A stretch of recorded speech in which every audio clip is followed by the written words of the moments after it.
तो बच्चों स्वागत है आप सभी का एक बार फिर से आपके अपने यूट्यूब चैनल केबी की पाठशाला पे। तो बच्चों आज का जो सेशन है वो आपके क्लास 7th मैथ की पुस्तक गणित प्रकाश का होने वाला है। बच्चों इस सेशन में हम लोग chapter 3 a peak beyond the point को स्टार्ट कर रहे हैं। बच्चों आप लोगों ने पॉइंट यानी डेसिमल के बारे में क्लास 6th ग्रेड में भी पढ़ रखा होगा। इसमें थोड़ी सी और आगे बढ़कर पढ़ता है कि स्मॉलर यूनिट का इस्तेमाल हम कैसे करते हैं और उसके बारे में आपको समझना है। So let's start the topic. The need for a smaller unit.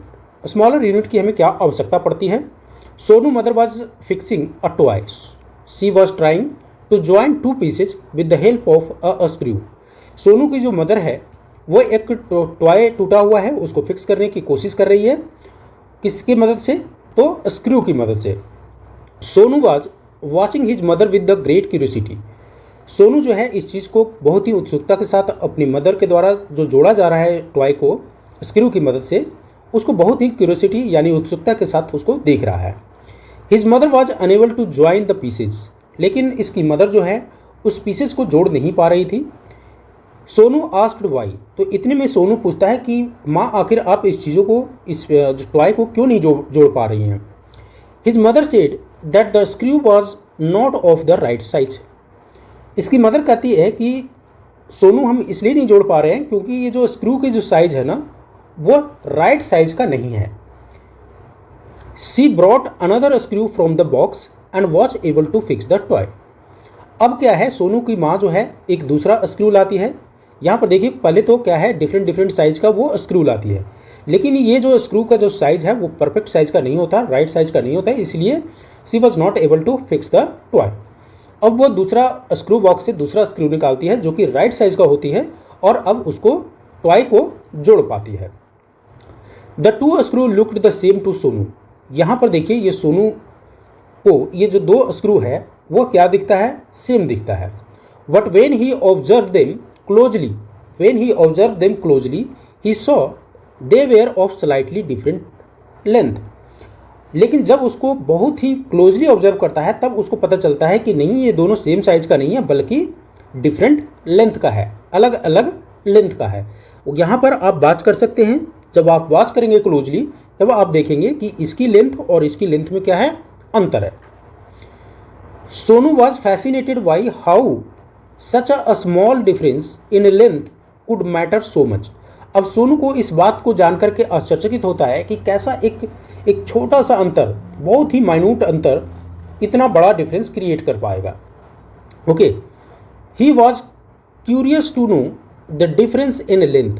अब वो और जानना चाहता है कि लेंथ में जो अंतर ये जो हो रहा है इसके बारे में वो और सीखना चाह रहा है। He was also curious to know how little the difference was because the screw looked nearly the same. कहता है कि वह अब जो है ना वह और उत्सुकता, उसकी क्यूरियोसिटी जो है ना बढ़ते ही जा रहा है। To know how little difference was because the screw looked nearly same. बोला कि कितना ये अंतर, आखिर ये जो अंतर है वो कितना अंतर, जबकि देखने में तो ये सेम लग रहा था, लेकिन अब वो जानना चाह रहा है कि अगर ये अंतर था तो कितना अंतर है। In the following figure a screw are placed above the scales, measure them and write their length in the space provided. बच्चों यहाँ पर देखिए अब क्या है, जो डिफरेंट साइज का स्क्रू यूज़ किया गया सोनू के मदर के द्वारा, अब उसको स्केल की मदद से हम उसकी लंबाई को मेजर करने वाले हैं। तो सबसे पहले इससे पहले कि हम लेंथ को मेजर करें और उसके बारे में सीखें, थोड़ा सा एक कंसेप्ट जो आपको यहाँ सीखना है और आप लोगों ने क्लास 6 में पढ़ा भी होगा, रूलर के बारे में। बच्चों यहाँ पर देखिए रूलर जो है दिया हुआ है, इस पर कुछ लिखा हुआ है। यहाँ पर देखिए 0 1 2 3 ये मार्क रहता है। आपके रूलर, आपके पास रूलर होगा, उसको आप सामने रख के देख सकते हैं।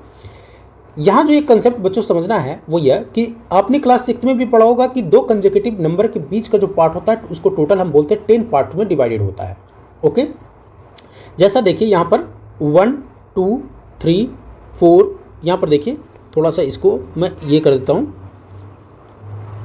1 2 3 4 और ये बड़ा वाला क्या हो गया 5 6 7 8 9 एंड ये 10। जब 10 हो जाता है तो अगला नंबर हो जाता है। ठीक उसी तरह से ये क्या हो जाएगा, अब यहाँ पर क्या हो गया 0.5 आ जाएगा। ये यहाँ से 1 से लेके 1.5 इसको हम बोलते हैं 1.5, फिर इसको हम क्या बोल देते हैं 2। तो ये कंसेप्ट अगर आपको मालूम है तो आपको इसको समझने में आसानी होने वाला है। अब यहाँ पर देखिए 2 फिगर दिया हुआ है, एक में तो आपको ये बताया हुआ है चीज़ें, दूसरा आपको खुद करना है। तो यहाँ पर क्या किया गया, पहले हर रूलर पर एक स्क्रू को रखा गया। रखने के बाद पता चला कि इसकी जो लेंथ है वह बिटवीन 2 और 3 है। इसकी जो लेंथ है वह क्या है, बिटवीन 2 और 3 इसकी भी है। लेकिन इसमें अंतर क्या है, यहाँ पर कुछ बीच वाला पोर्शन में तो रूलर को डिवाइड नहीं किया गया है, तो एक टेंटेटिव बताया गया कि बिटवीन 2 सेंटीमीटर एंड 3 सेंटीमीटर इस स्क्रू की लेंथ है। यहाँ पर थोड़ा सा और क्या कर दिया गया इस रूलर को, इसमें 0.5 वाला भी ड्रॉ कर दिया गया है। तो अब इसको बोल दिया more than 2 1.5, more than 2 1.5 centimetre, what less than 3 centimetre. चूँकि ये तो आपको भी मालूम है कि 2 से ज़्यादा है और 3 से क्या है, कम है, तो इसको इस तरीके से लिख दिया गया। लेकिन फिगर 3 में अगर आप देखेंगे तो अब आपको पता चलेगा कि यहाँ पर जो मेजरमेंट किया गया है वो एग्जैक्टली मेजरमेंट किया गया है। एग्जैक्टली कैसे, यहाँ पर देखिए 2 है, 2 के बाद ये जो बड़ी वाली लेंथ है वो क्या है, 0.5 का है, फिर 6 7 यानी 2.7 सेंटीमीटर है। और 2.7 सेंटीमीटर को हम और कैसे लिख सकते हैं, 2 7 10 सेंटीमीटर। इसको इस तरीके से पढ़ते हैं, 2 7 10 सेंटीमीटर। ठीक उसी तरह से यहाँ पर आपको एक फिगर दिया हुआ है और इसको आपको खुद से करना है। अब कैसे करेंगे, इसकी अगर हम बात करें तो जिस तरीके से यहाँ पर किया गया है उसको यहाँ पर आपको करना है। तो ये बच्चों कहाँ पर प्लेस है, तो आप देखेंगे कि सर 3 से तो ज़्यादा है, लेकिन अगला नंबर क्या आएगा, 4 आएगा, यानी 4 आएगा। तो 4 से 3 और 4 यानी 3, बिटवीन 3 और 4 है। तो आप यहाँ लिखेंगे between 3 centimetre and 4 centimetre. Okay, इसकी अगर हम बात करें तो आप क्या लिखेंगे, मोर देन 3 सेंटीमीटर, बट क्या हो जाएगा, लेस देन 3.5 सेंटीमीटर। क्यों, क्योंकि हाफ तो देखिए यहाँ पर पड़ रहा है, हाफ से क्या है, ये कम है, तो 3.5 से कम है, तो 3.5 से कम है तो उसको हम लिखेंगे लेस देन 3 1/2। ओके, यहाँ पर अगर हम बात करें इसमें तो आपको क्या दिखेगा, एग्जैक्ट यहाँ पर मेजरमेंट आप कर सकते हैं। तो यहाँ पर आपको देखिए 3 है, ये 3 के बाद 1 2, ठीक है, 2 है, तो इसको आप लिखेंगे 3 2 10 centimetre. Okay, 3 2 10 centimetre. I hope यहाँ तक आपको क्लियर होगा। अब बच्चों आप यहाँ पर एक चीज़ बताइए, यहाँ पर एक क्वेश्चन दिया गया है, which scale helped you measure the length of a screw accurately. अब इन तीनों स्केल में जो आपको दिया हुआ है उसमें से कौन सा स्केल है जो आपको लेंथ को एग्जैक्टली यानी एक्यूरेटली सही तरीके से नापने में मदद किया, और एंड वाई, और क्यों। तो आप लिखेंगे द थर्ड, क्यों, कौन सा स्केल आपको मदद किया, तीसरा स्केल। तो third scale, scale that is divided into 10 equal parts between each centimeter mark helped us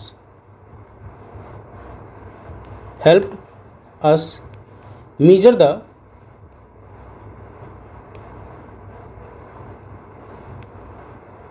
the screw accurately, right. ये क्या है, हमको एक्यूरेटली मेजर करने में मदद किया। आई होप यहाँ तक क्लियर होगा आपको। ओके, आगे देखिए अगला क्वेश्चन क्या बोल रहा है। अगला क्वेश्चन है, what is the meaning of 2 7/10 centimetre.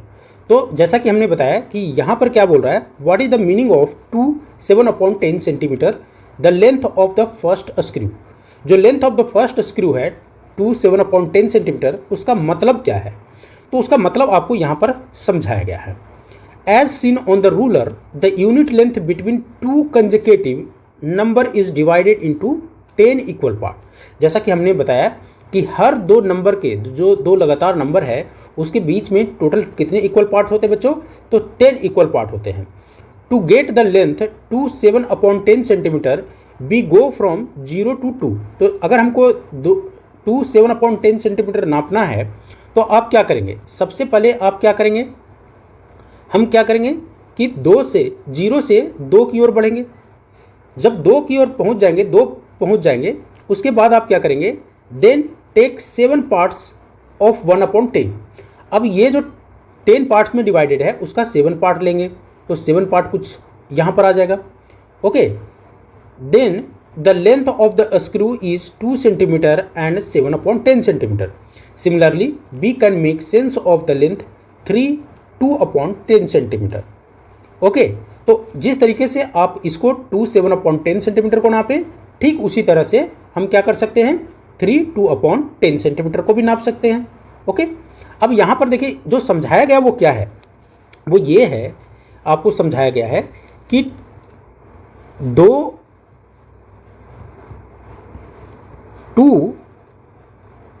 7/10 है, तो 2 7/10 है, इसका मतलब क्या है? एक लाइन हम अगर खींचते हैं यहाँ पर 0 है, 1 है, 2 है और ये 3 है। ओके, तो यहाँ तक तो कोई दिक्कत नहीं है आपको मेजरमेंट करने में। अब इसके बीच में कितने पार्ट्स होते हैं? तो आपको मालूम है बच्चों कि इसके बीच में टोटल 10 पार्ट्स होते हैं। दो कंसेक्यूटिव नंबरों के बीच में टोटल जो पार्ट्स होते हैं वो कितने होते हैं? 10 पार्ट्स होते हैं, राइट। तो अब इसको नापने के लिए स्क्रू एक हम लेते हैं यहाँ पर। तो अगर 2 7/10 सेंटीमीटर हमको नापना है तो कहीं ना कहीं ये जो लेंथ है 2 से चलेंगे, 0 से लेके 2 तक आ गए यहाँ पर, फिर 7/10। तो 7/10 का मतलब क्या हुआ? 7/10 का मतलब है कि इस 10 वाले पार्ट में से हमको कितना हिस्सा लेना है? 7 पार्ट लेना है। तो 5 तो यहाँ तक आ गया, 6 और 7 कुछ यहाँ आएगा इसकी लेंथ, तो यहाँ हम मार्क कर देंगे।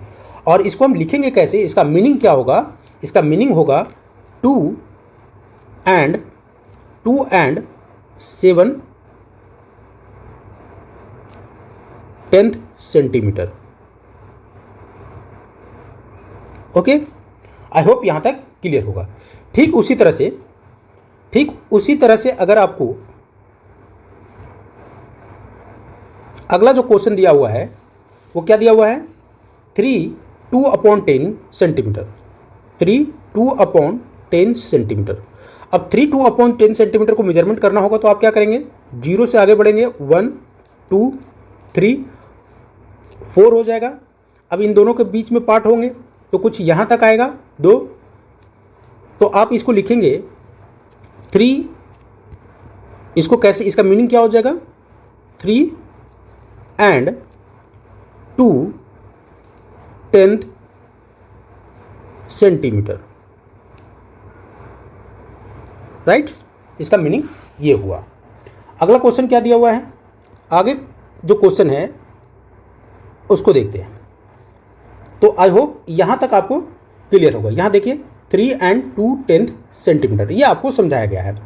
आगे कह रहा है can you explain why the unit was divided into a smaller part two measure the screw. क्या आप एक्सप्लेन कर सकते हैं कि यूनिट्स को जो है स्मॉलर पार्ट में किसी भी चीज़ों को, स्क्रू को नापने के लिए क्यों डिवाइड किया गया था? तो आप लिखेंगे कि द यूनिट, आंसर क्या होगा? The unit are divided into smaller parts to get accurate measurement। किसका मेजरमेंट? स्क्रू का। ये आपका आंसर हो जाएगा इस क्वेश्चन का। Hold on. ओके, अगला क्वेश्चन क्या बोल रहा है? Measure the following object using a scale and write their measurement in centimeter as shown earlier of the length of the screw, pen, sharpener and any other object of your choice। इसमें आपको क्या करना है? कुछ pen लेने हैं, कुछ sharpener लेने हैं और कुछ और अलग अलग ऑब्जेक्ट लेना है और उसको ठीक जिस तरीके से मेजरमेंट करने के लिए आपको सिखाया गया है उस तरह से आपको मेजरमेंट करना है और उसको लिखना है। ये आपका होमवर्क हो गया, इसको आपको करना है और कमेंट सेक्शन में आप ज़रूर लिख के बताइएगा कि आपने किस किस ऑब्जेक्ट को मेजरमेंट किया, और अगर कोई दिक्कत होता है तो आप उसको भी कमेंट सेक्शन में लिख के बताएंगे। आगे क्या है, right the measurement of object shown in the picture. अब यहाँ पर कुछ पिक्चर दिए गए हैं, अब इसको मेजरमेंट करना है, तो आइए आप हमारे साथ इसका मेजरमेंट कीजिए। पहला का बताइए, एक इरेजर दिया हुआ है, दूसरा पेंसिल दिया हुआ है और तीसरा आपको स्केच पेन दिया हुआ है। तो यहाँ पर आपको क्या करना है, इसकी मेजरमेंट बताना है। तो यहाँ पर अगर हम इसकी बात करें बच्चों, तो इसकी कुछ इस तरह से आ रही है, प्लेस कर दिया हम रूलर पर। रूलर पर प्लेस करने के बाद आप आगे बढ़ेंगे 0 से लेके, तो सबसे पहले होल नंबर वाला कौन है, 2। तो 2 और 3 के बीच में है इसकी लेंथ, लेकिन 2 और 3 के बीच में भी हमको एग्जैक्ट लेंथ पता करना है। तो इस तरह से डॉट मार्क किया आपने, तो आपने देखा 1 2 3 4 और 5 से पहले है, यानी कि ये क्या है, 2.4 सेंटीमीटर इसकी लंबाई है। तो 2.4 सेंटीमीटर है, तो इसको हम कैसे लिख सकते हैं, तो इसको हम लिख सकते हैं 4/10 सेंटीमीटर लिख सकते हैं। उसी तरह से अब पेंसिल की बारी है। पेंसिल की अगर लेंथ की बात करें तो आप देखेंगे कि यहाँ तक तो 4 आता है, फिर उसके बाद क्या है 1 2 3 4 एंड 5, यानी कि 4.5 सेंटीमीटर इसकी लेंथ है। फिर इसको आप कैसे लिखेंगे, 4 5/10, यानी कि 4 एंड 5 10 सेंटीमीटर, 4 एंड 5/10 सेंटीमीटर। इसको ऐसे तरह से पढ़ेंगे 4 एंड 5/10 सेंटीमीटर। अगला देख लीजिए, अगला क्या है, आगे जो है ये 1.4 सेंटीमीटर है। यहाँ से देखिए 0 से लेकर के आपको 1.5 के बीच में है, तो ये 1.4 है। तो 1.4 है, तो इसको आप लिख सकते हैं 1 एंड 4/10 सेंटीमीटर, 1 एंड 4/10 सेंटीमीटर। ये क्या है, स्केच पेन का एक कैप दिया हुआ है आपको और इसकी लेंथ। तो इसी तरह से आपको घर में कुछ ऑब्जेक्ट होंगे, पेन पेंसिल, उसकी मेजरमेंट आपको रूलर की मदद से आपको नापना है। ओके, अब आइए आगे क्या दे रखा है। अब आगे जो है वो दे रखा है कि 10th पार्ट को आपको समझना है। 10th पार्ट में क्या है बच्चों, the length of the pencil shown in the figure below is 3 and 4/10 unit, which can also be read as 3 units and 4/1/10। इसको हम और किस तरीके से पढ़ सकते हैं, 3 यूनिट एंड 4/1/10, 3 into 1 प्लस, इसको जो लिखने का तरीका है बच्चों कुछ इस तरीके से समझ लीजिए, सीख लीजिए। यहाँ पर 3 मान लेते, एक एग्जाम्पल के तौर पर हमने लिया यहाँ पर 3 4/10, ओके, यूनिट सही है। इसको आप कुछ इस तरीके से लिख सकते हैं 3 into 1 plus 4 into 1/10 unit, okay, कुछ इस तरीके से आप इसको लिख सकते हैं। यहाँ देखिए, इसको मेजरमेंट आपको क्या बताया गया है, यहाँ पर क्या है 0 है, ये 1 है, तो 1, अब यहाँ से आपको जब मेजरमेंट किया गया तो 1/10 यानी इसके बीच में 1/10 हो गया, फिर 1/10 हो गया। इसी तरह से करते करते क्या किया गया है, आगे मेजर किया गया है। तो यहाँ पर वही चीज़ को दिखाया गया है कि यहाँ पर 3 तो है, 3 into 1 हो गया, फिर 1/ कितना, तो 4/10 है, ये क्या है 4/10 है, ओके, 4/10 यानी 10 का 4वां हिस्सा जो है यहाँ पर मेजरमेंट आपको किया गया। आपने फ्रैक्शन में भी इस चीज़ों को देखा होगा। इसी पर बेस आपको कुछ क्वेश्चन भी यहाँ पर दिए गए हैं। 4 and 1/10 इसको कैसे पढ़ेंगे, 4 and 1/10 इसको कैसे पढ़ोगे आप, 4/1/10 या 4/10, इसको इस तरीके से पढ़ो 4/10 या 4/1/10, ओके। फिर इसको यहाँ पर देखिए, यहाँ दिया हुआ है 40/1/10 या 40/1/10, 41/1/10 या 40/1/10। यहाँ पर क्या है 41 and 1/10, इसको देखिए पढ़ने का तरीका 41 and 1/10। यहाँ पर क्या है 40/1/10, यहाँ पर क्या है 4/10, यहाँ पर 4 and 1/10। तो ये एक पढ़ने का तरीका हुआ। फ्रैक्शन में लेंथ जब हम मेजर करेंगे तो कुछ इस तरीके से आप इसको पढ़ सकते हैं। आगे देखिए, for the object shown below write their length in 2 ways and read them aloud. इसको जोर जोर से आपको पढ़ना है और इसकी लेंथ को 2 तरीके से 2 वेज 2 तरीके से आपको लिखना है। An example is given for the USB cable. एक एग्जाम्पल के तौर पर आपको USB केबल का लेंथ दिया हुआ है। Note that unit length used in each diagram is not the same. Length जो है दिया जो यहाँ पर गया है वह सारे के सारे सेम नहीं है। The length of the USB cable is 4 and 8/10 unit. और इसको हम क्या कर सकते हैं 448 अपॉन में 10th यूनिट। अब यहाँ पर देखिए थोड़ा सा समझिए, यहाँ पर जो लेंथ का जो यूनिट है USB का जो लेंथ है उसका एक यूनिट दिया हुआ है 4 and 8/10 8/10। यहाँ पर 4 के बाद कितना हिस्सा 8वां, कितने से 10 में से। क्यों? क्योंकि ये 2 नंबरों के बीच में कितना पार्ट होते हैं 10 होते हैं और उसका कितना हिस्सा है ये 8वां हिस्सा है। तो इसको आप लिख सकते हैं 4 and 8/10। इसको और क्या कर सकते हैं, जैसा कि आपने फ्रैक्शन में सीखा होगा कि इन दोनों का मल्टीप्लिकेशन होता है और ये नंबर क्या होता है ऐड होता है। तो 4 × 10 प्लस में 8/10 इक्वल टू 48/10। इस तरीके से कुछ लिख सकते हैं इसको। अब इसका मेजरमेंट आपको करना है, इसका मेजरमेंट करना है और इसका मेजरमेंट करके आपको कमेंट सेक्शन में हमें लिख के भेजिए। अब आइए यहाँ पर देख लेते हैं ये क्वेश्चन क्या बोल रहा है। Arrange this length in increasing order. बच्चों इंक्रीजिंग ऑर्डर का मतलब सबसे पहले क्या होता है वो समझिए। यहाँ पर आपको कोई नंबर दिया हुआ है, एक रैंडम नंबर एक उदाहरण के तौर पर ले लेते हैं। ओके 4 तो हो गया, रिपीट हो जाएगा ये। यहाँ ले लेते हैं 5 10, इस तरह से एक नंबर दे दिया। अब आपको 2 चीज़ सीखना होता है, एक इंक्रीजिंग ऑर्डर होता है, एक डिक्रीजिंग ऑर्डर, जिसको हम असेंडिंग ऑर्डर और डिसेंडिंग ऑर्डर। हमने हालांकि इस पर ऑलरेडी क्लास लिया है, फिर भी एक बार आपको यहाँ पर समझाने के लिए मैं समझा देता हूँ।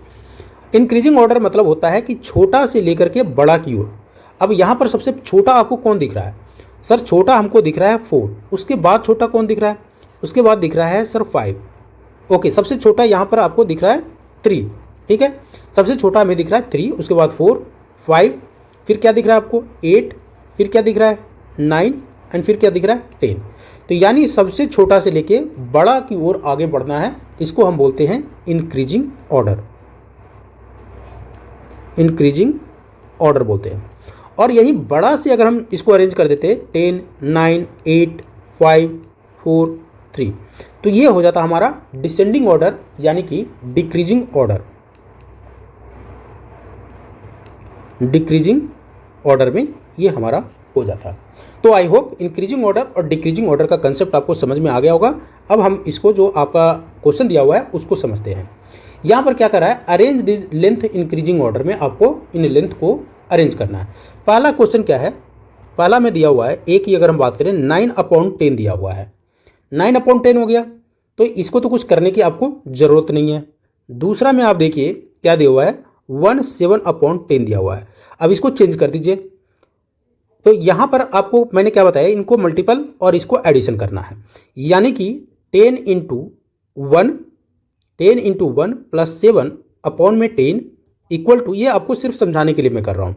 तो 10 + 7 17/10। ओके, अब आगे मैं डायरेक्ट करूँगा। सी में देखिए 130/10, इसको कुछ करने की ज़रूरत नहीं है। डी में देखिए क्या दिया हुआ है 13 1/10, तो इसको जब हम करेंगे तो हमारा आ जाएगा 131/10। ई में देखिए, ई में क्या दिया हुआ है 15 10 5 10th, तो 10 and 5/10 दिया हुआ है। तो इसको आपको क्या करना है कि क्या हो जाएगा 10 × 10 100 प्लस 5 100 5/10। एफ देखिए, एफ है 7 6/10, तो यहाँ हो जाएगा 10 × 7 70 प्लस 6 76/10। एच में देखिए क्या है, एच में दिया हुआ 4/10। अब यहाँ पर देखिए अब कैसे हम इसको अरेंज करेंगे इंक्रीजिंग ऑर्डर में। तो उसके लिए आपको क्या है, यहाँ पर देखिए सभी का जो डेनोमिनेटर है वो क्या है 10 है। सभी का डेनोमिनेटर आपको क्या दिख रहा है 10 दिख रहा है। किसी का अंतर आपको दिख रहा है नहीं दिख रहा है। अब आप क्या करेंगे, तो जब डेनोमिनेटर सेम होता है तो हम ऊपर वाले नंबरों को सिर्फ कंपेयर कर लेते हैं। अब ऊपर वाले नंबर में आपको किसको किसको कंपेयर करना है, देखिए यहाँ 9 हो गया, यहाँ 17 हो गया, यहाँ 131 हो गया, यहाँ 130 हो गया, यहाँ पर 105 हो गया, यहाँ 76 हो गया, यहाँ पर 4 हो गया। अब आपको अरेंज करना है किसमें, इंक्रीजिंग ऑर्डर में अरेंज करना है, यानी कि आपका जो आंसर हो जाएगा वो क्या हो जाएगा, यहाँ पर जब देखेंगे तो आंसर हो जाएगा हमारा इंक्रीजिंग, हेंस आप लिखेंगे हेंस इंक्रीजिंग ऑर्डर